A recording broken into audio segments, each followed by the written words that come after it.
Vladimir Putin once smirked into the cameras and said, "Alaska is Russian land." The world laughed. A meme was born, but behind the joke is a ghost, and it will not rest. Because Alaska was Russian land, and Russia didn't lose it in battle. They sold it. Not for billions, not even for the price of a modern warship, but for scraps, $7.2 million. Why? Not because America outsmarted them, not because Alaska was useless. They sold it because another empire, the Ottomans, had driven them into a corner. Picture Russia in the 1850s, bleeding soldiers in Crimea, rebels sharpening knives in Alaska, Britain and France circling like vultures. In that chaos, Russia amputated its own limb. And with that desperate deal, they didn't just sell land. They sold the seed of empire, the seed that would grow into the United States, the only superpower to ever rival them. 1728, a Danish explorer sails under the Tsar's flag, Vitus Bering. His orders? Push the map further east until the sea runs out. Through storms and frost-bitten nights, he finds it, a frozen wasteland, half ice, half forest. Locals call it Alaska, the land. To them, it's home. To Russia, it's another jewel to be claimed. To Bering, it's a tomb. The man who gave his name to the Bering Strait dies of scurvy on a desolate island, his body wasting under the very stars he charted. He never knew this land of ice would become the most expensive mistake in Russian history. The map gained a name, but Russia gained a curse. A century later, the Tsar sends a man not of war, but of trade, Alexander Baranov. Baranov builds ports, shipyards, markets. He doesn't conquer the locals, he buys from them. Eskimos hunt sea otters, bring their furs to Russian docks, and for once, both sides smile. For 20 years, Alaska thrives. Trade instead of terror, commerce instead of conquest. Baranov's vision works. But merchants don't last forever. Empires always choose soldiers in the end. And when they did, Alaska's fortune turned to blood. When Baranov retires, the soldiers arrive.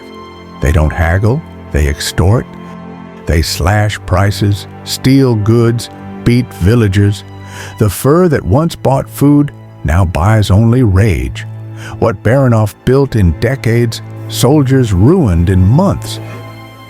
In the snow, you could hear it.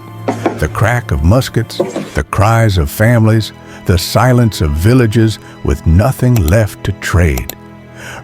Russia had turned a thriving colony into a powder keg. And everyone knew what comes next when people have nothing left to lose. The rebellion came like fire in the snow. Natives rose with spears, clubs, whatever weapons they had. They struck Russian outposts, burned supply depots, killed soldiers in their sleep. Russia answered with ships and cannons. The coast lit up in flames. Villages turned to ash. For a moment, Russia held on, but every soldier knew the truth. This rebellion was not the end. It was the beginning. Alaska was slipping. And just then, thousands of miles away, the empire faced an even greater storm. 1853, the Crimean War. The Ottoman Empire, humiliated for centuries, strikes back with allies, Britain and France. Suddenly, Russia is drowning. On one side, Ottomans in the Black Sea. On the other, British cannons at Sevastopol. And across the ocean, rebels in Alaska ready to rise again. The Tsar faces an empire stretched too thin. Every frontier bleeding, every rival circling. There's a Russian saying, "When drowning, even a snake looks like a rope." For Russia, Alaska had become the snake. Too far, too costly, too dangerous to hold. And so the Tsar made a decision no one expected. He would cut it off before someone else ripped it away. 1867, the deal is struck. Russia sells Alaska to America for $7.2 million. Pennies, even then. The Russian press explodes in fury. Why sell land we bled for?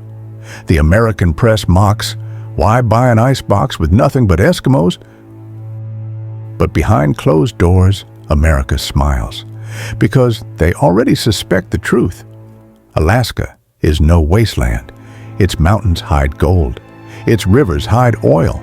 Its location is a fortress between oceans. The treaty is signed in ink. But what it really signed away was Russia's future. Within decades, the punchline turns into prophecy. Gold rush. Thousands flood Alaska's rivers, pulling fortunes from icy streams. Oil rigs rise in the snow, spewing black gold into the sky. And during the Cold War, Alaska becomes a wall of steel, America's front line against the Soviet Union. The land Russia sold for pennies becomes America's treasure chest. The so-called Icebox fuels the richest empire in history. For Russia, it was a sale. For America, it was destiny. And destiny pays interest. Today, Russia still whispers, "Alaska is ours." Not because they need it, not because they could take it back, but because they can't forget what they lost. Empires don't just lose land. They lose centuries. They lose pride. And sometimes they sell their future. Alaska wasn't just a mistake. It was Russia's original sin. A sale that helped America become the empire it is today. And a ghost that haunts Russia still